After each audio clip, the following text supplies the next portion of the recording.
الحمد لله الحمد لله رب العالمين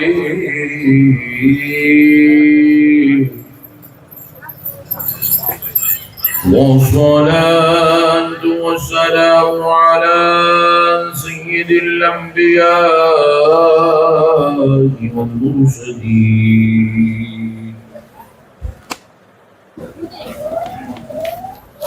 وعلى آله وأصحابه أجمعين الأكرمين.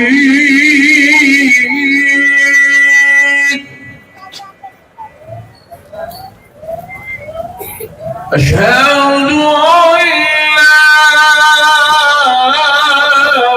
إله إلا الله وحده لا شريك له وأشهد أن سيدنا ونبينا ومولانا محمدا عبده ورسوله.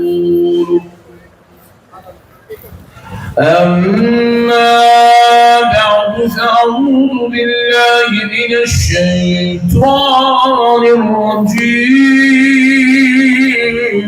بسم الله الرحمن الرحيم.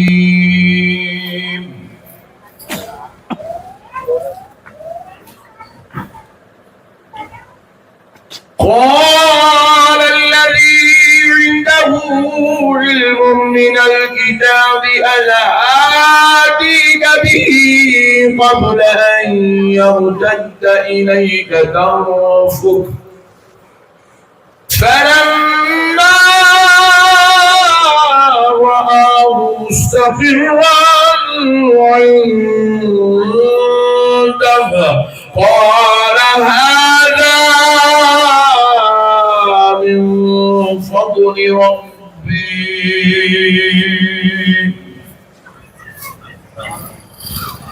فقال الله عز وجل في كلام الله القديم والعظيم قال يا مريم والملك هذا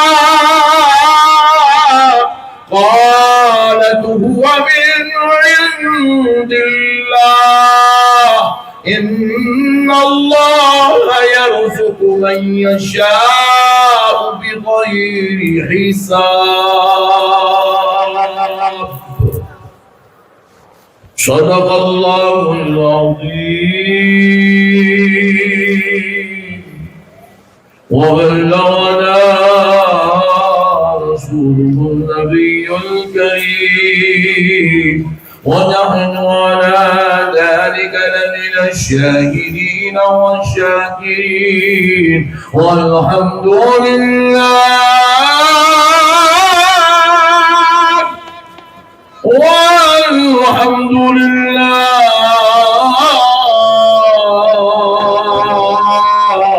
والحمد لله رب العالمين.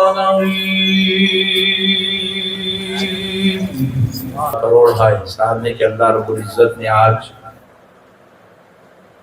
اس کے پیارے محبوب نبی صلی اللہ علیہ وآلہ وسلم کی میلاد پاک اور سرکار سیدنا شیخ عبدالقادر جیلانی محبوب سبحانی قطب ربانی پیر لاسانی سرکار غوث العظم دستگیر کے جشن پاک کی اس مبارک محفل میں آپ کو اور ہم کو حاضر ہونے کا موقع اور شرف نصیب کیا. اس پر ہم اللہ تبارک و تعالیٰ کا کروڑ کروڑ شکر بجا لاتے ہیں. اللہ رب العزت نے اس طرف عنایت فرمایا.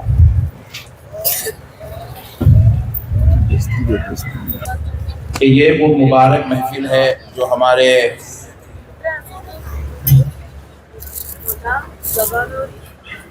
اندرا گاندھی فورم کے نوجوانوں کی جانب سے فلم میں ہم حضور کی عظمت کا اور غوث پاک کی رفعت کا ذکر کرتے ہیں. تو انشاءاللہ تعالی اسی ذکر جمیل کے ذریعے سے ہم اپنے قلوب کو روشن و منور کرنے کی سعادت حاصل کریں گے۔ یہ پکے اندرا گاندھی پورم کے اللہ رب العزت کا یہ اصول ہے، قانون ہے۔ اللہ تعالی جب کسی کو مردود کرنا چاہتا ہے، ملعون کرنا چاہتا ہے، اپنی رحمتوں سے اللہ کسی کو محروم کرنا چاہتا ہے۔ اللہ تعالیٰ جب کسی کو مردود و ملعون کرنا چاہتا ہے، اپنی رحمتوں سے محروم کرنا چاہتا ہے، جس کے لیے فضل کا، کرم کا، عطا کا دروازہ بند کرنا چاہتا ہے۔ میں بہت بڑی بات آپ کو سمجھا رہا ہوں، پورے قرآن و حدیث کا خلاصہ بیان کر رہا ہوں۔ آپ حضرات اس بات پر توجہ فرمائیں، انشاءاللہ تعالی جو ملعون کرنا چاہتا ہے تو اللہ ان کو نماز پڑھنے سے نہیں روکتا، اللہ ان کو زکوٰۃ اور صدقات دینے سے نہیں روکتا، اللہ ان کو کعبے کا طواف کرنے سے بھی نہیں روکتا، اللہ ان کو دین کی تبلیغ کرنے سے بھی نہیں روکتا۔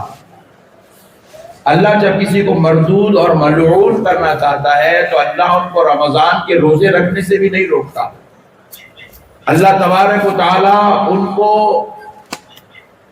قرآن کی تلاوت سے نہیں روکتا، ماں باپ کی خدمت سے نہیں روکتا، بیوی بچوں کے حقوق سے نہیں روکتا، داڑیاں چھوڑنے سے بھی نہیں روکتا، ٹوپیاں پہننے سے بھی اللہ ان کو دور نہیں کرتا۔ مگر کان کھول کر سن لیجئے، اللہ جب کسی کو مردود و ملعون کرنے کا ارادہ کر لیتا ہے، اللہ ان کو اپنے محبوبوں کی چوکھٹ سے دور کر دیتا ہے۔ اللہ ان کو محبوبوں کی، ذرا زور سے بولیے، چوکھٹ سے دور کر دیتا ہے۔ اللہ جب کسی کو مردود کرنا چاہتا ہے تو اسے غوث اعظم سے دور کر دیتا ہے۔ اللہ جب کسی کو ملعون کرنا چاہتا ہے تو اسے غریب نواز سے دور کر دیتا ہے۔ اللہ جب کسی کو ملعون کرنا چاہتا ہے تو اللہ اسے اپنے اولیاء، اپنے انبیاء، اپنے نبی کے اہل بیت، اپنے نبی کے صحابہ اور ان کے صالح نیک متقی بندوں سے اللہ دور کر دیتا ہے۔ اور جب کسی کو اللہ محبوب بنانا چاہتا ہے، اپنا بنانا چاہتا ہے، اپنے فضل کے دروازے اس پر کھولنا چاہتا ہے، اس پر اپنی رحمت کرم عطا کی بارش کرنا چاہتا ہے، سن لو مسلمانوں، اللہ اس کو اپنے محبوبوں کی چوکھٹ پہ رہنے کا موقع عنایت فرما دیتا ہے۔ اللہ والوں سے جن کو اللہ قریب کر دیتا ہے نا، اللہ تعالیٰ ان پر اپنے فضل کے دروازے، اپنے کرم کے دروازے ان پر کھول دیتا ہے۔ اب آپ یہ جو بات میں نے عرض کی، بعض لوگوں کو اس میں خیال ہو سکتا ہے کہ بھائی پھر انہیں نمازہ پڑھانا، اتنے روزے رکھانا، اتنے حج کرانا، ہمارے موٹے بھیجے، کیونکہ ہم لوگ بیل بہت زیادہ کھا رہے نا آج کل، تو اس لیے ہمارا بھیجا اتنا خطرناک ہو گیا، خالی موٹا موٹا سوچتا ہے، حقیقت کو غور کرنا ہم لوگ نہیں چاہتے۔ ہم لوگ جاتے ہیں، اس کی نماز میں اٹک جاتے ہیں، اس کے روزے میں اٹک جاتے ہیں، اس کی زکوٰۃ میں اٹک جاتے ہیں، اس کے خیرات میں اٹک جاتے ہیں، اس کے صدقوں میں اٹک جاتے ہیں۔ پھر اس کے بعد بولتے ہیں پھر مولانا پھر انہیں اتنے نماز پڑھا تو گیا غارت ہو گیا کیا، انہیں اتنے روزے رکھا تو پورا نکل گیا کیا۔ اب فیصلہ آپ کرنا بیٹے، یہ کو بند کر دے بیٹا، یہ کو بند کر کو کرنا ہے، آپ غور کر کے فیصلہ کیجئے گا۔ یہ مانیٹر کی آواز بڑھا دے بیٹا، یہ مانیٹر، فیصلہ آپ کیجئے گا۔ کائنات کا پہلا واقعہ اللہ نے قرآن پاک کے اندر بیان کیا، پہلا واقعہ قرآن پاک میں 23ویں پارے میں سورہ صاد میں اللہ نے تفصیل کے ساتھ بیان کیا۔ اب آپ غور کریں گے تو آپ کو پتا چلے گا اللہ رب العزت نے سورہ صاد کے اندر کائنات کے اس پہلے واقعے کو جو بیان کیا ہے، یہ ہر مسلمان کے لیے قابل غور ہے۔ قرآن میں اس کا انکار کرنے والا کافر ہے۔ تھوڑا وہ پیچھے بیٹھے نا لیڈر لوگ، ان کو بھی سوچا تو تم بات بیٹھو۔ قرآن پاک کے اندر اللہ رب العزت نے اس واقعے کو تفصیل کے ساتھ بیان کیا۔ اللہ رب العزت نے جب حضرت آدم کی تخلیق کو وجود میں لایا، حضرت آدم کو جب اللہ نے پیدا کیا، حضرت آدم کے جسم اقدس کو اللہ نے تیار کیا، تو اللہ رب العزت نے جسم آدم کے تیار ہوتے ہی ابلیس کو کہا کہ تو میرے آدم کو سجدہ کر. سبحان اللہ.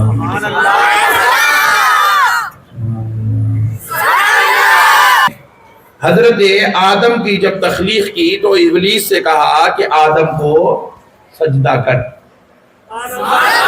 اور صرف حضرت آدم کو نہیں کہا، فرشتوں کو بھی کہا کہ آدم کو سجدہ کرو. تو اب ہوا کیا؟ رب کا جیسے ہی حکم ہوا فَسَجَدَ الْمَلَائِكَةُ كُلُّهُمْ أَجْمَعُونَ. اللہ کا حکم ہوا، تمام فرشتے حضرت آدم کے لیے سجدے میں چلے گئے. کون چلے گئے؟ فرشتے. کون چلے گئے؟ Point to be noted. یہ بات یاد رکھنے کی، میں قرآن سمجھا رہا ہوں آپ کو.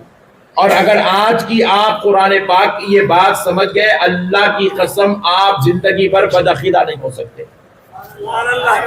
سجدے میں فرشتے چلے گئے.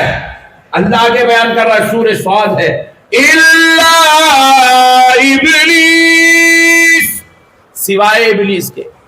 ابلیس حضرت آدم کو سجدہ نہیں کرا. کیوں نہیں کرا؟ اب اللہ خود بیان کرتا ہے، استکبر وکان من الکافرین. اس لیے سجدہ نہیں کرا کیونکہ وہ اکڑ گیا، تکبر کرنے لگا، اس کے اندر غرور آیا، اس کے اندر تکبر آ گیا. اللہ تبارک و تعالیٰ کے سامنے اکڑ کے کھڑا ہو گیا، بولے اے اللہ میں آدم کو ہرگز سجدہ نہیں کروں گا. جیسے ہی اس نے غرور کیا، تکبر کیا، وَكَانَ مِنَ الْكَافِرِينَ، اللہ کہہ رہا ہے اللہ نے اس کو کافروں میں ڈال دیا، اللہ نے اس کا کفر میں شمار کر دیا، ناشکروں میں اللہ نے اس کو داخل کر دیا. پھر اب آگے دیکھیے، اب آخر ابلیس نے سجدہ کیوں نہیں کیا؟ ابلیس کے سجدہ کرنے کی وجہ کیا تھی؟ اللہ جب حکم دے رہا تھا، ارے یہ ابلیس وہ ہے جو حضرت آدم کی تخلیق سے کچھ دن پہلے پیدا نہیں ہوا، بلکہ 6000 سال پہلے سے یہ جنت میں تھا. 6000 سال پہلے سے جنت میں تھا، اور یہ اللہ کی عبادت میں مشغول تھا، ذکر و اذکار میں مشغول تھا، ملائکہ کو پڑھانے میں مشغول تھا. اس کی بڑی شان تھی، اس کی بڑی عزت تھی، اس کی بڑی تعریف تھی، اس کے بڑے رتبے تھے، اس کی بڑی شان تھی، اس کی بڑی عظمت تھی. مگر اب اللہ نے کہا کہ میرے محبوب کو سجدہ کر، اس نے سجدے سے انکار کر دیا. جیسے انکار کیا، کیا ہوا؟ اللہ رب العزت نے جب اس کو حکم دیا کہ سجدہ کر تو اکڑ گیا اور کافروں میں سے کر دیا گیا. پھر اس کے بعد پوچھا گیا کیوں تو آدم کو سجدہ نہیں کر رہا ہے، کیوں تو آدم کو سجدہ نہیں کر رہا ہے؟ تو اس نے جواب دیا، رب کریم نے اس کو قرآن پاک میں بیان کیا، قال انا خیر منہ خلقتنی من نار وخلقته من طین. اس نے کہا اے اللہ تو نے مجھے آگ سے پیدا کیا، میں آگ کا پیدا ہونے والا اس مٹی سے پیدا ہونے والے کو ہرگز سجدہ نہیں کروں گا. تو نے مجھ کو آگ سے بنایا، ان کو مٹی سے بنایا، اور اس آگ مٹی والے پر، اس آگ والے کو فضیلت ہے. میں عظمت والا ہوں، میں رتبے والا ہوں، میں شان والا ہوں، میں درجے والا ہوں، اور اے اللہ میں فضیلت والا، میں اس کو ہرگز سجدہ نہیں کروں گا. اکڑ گیا، اپنے آپ کو حضرت آدم سے بہتر سمجھا، اپنے آپ کو غرور پیدا کر لیا، تکبر کرا، میں رفعت والا ہوں، میں شان والا ہوں، میں مرتبے والا ہوں، میں رتبے والا ہوں. اللہ رب العزت نے دیکھا کہ یہ تو پہلے اکڑ رہا تھا، اور پھر اس کے بعد اس کی غرور کی حد یہ ہے کہ یہ اپنے آپ کو سب سے بہتر سمجھتا ہے، میرے بندے سے بہتر سمجھتا ہے، جبکہ بندہ اشرف المخلوقات ہے اور یہ اس سے اپنے آپ کو بہتر سمجھتا ہے. تو رب ذوالجلال نے دیکھا کہ یہ بے ادب ہو گیا، گستاخ ہو گیا، یہ میرے محبوب کی تعظیم نہیں کرنا چاہتا، محبوب کی عزت نہیں کرنا چاہتا، میرے محبوب سے محبت نہیں کرتا. تو رب نے کیا کیا؟ اسی وقت رب ذوالجلال نے اعلان کیا فَخْرُجْ فَإِنَّكَ رَجِيمٌ وَإِنَّ عَلَيْكَ لَعْنَتِي إِلَى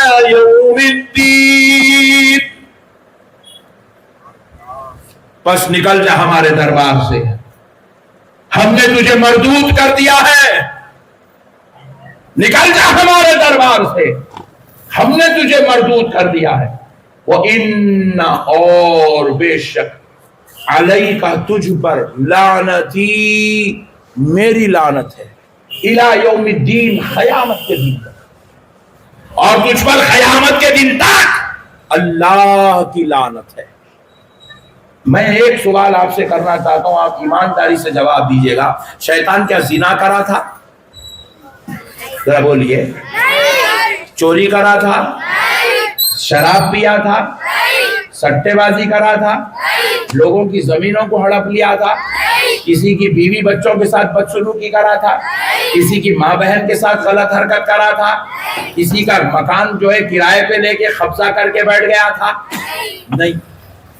پھر اللہ نے اس کو قیامت کے دن تک لعنتی کیوں کر دیا؟ کیوں مردود کر دیا؟ کیوں اپنے دربار سے نکال دیا؟ وہ جنت جس میں وہ 6000 سال سے رہ رہا تھا، اللہ نے اس جنت سے اس کو نکال دیا، اس کو مردود کر دیا۔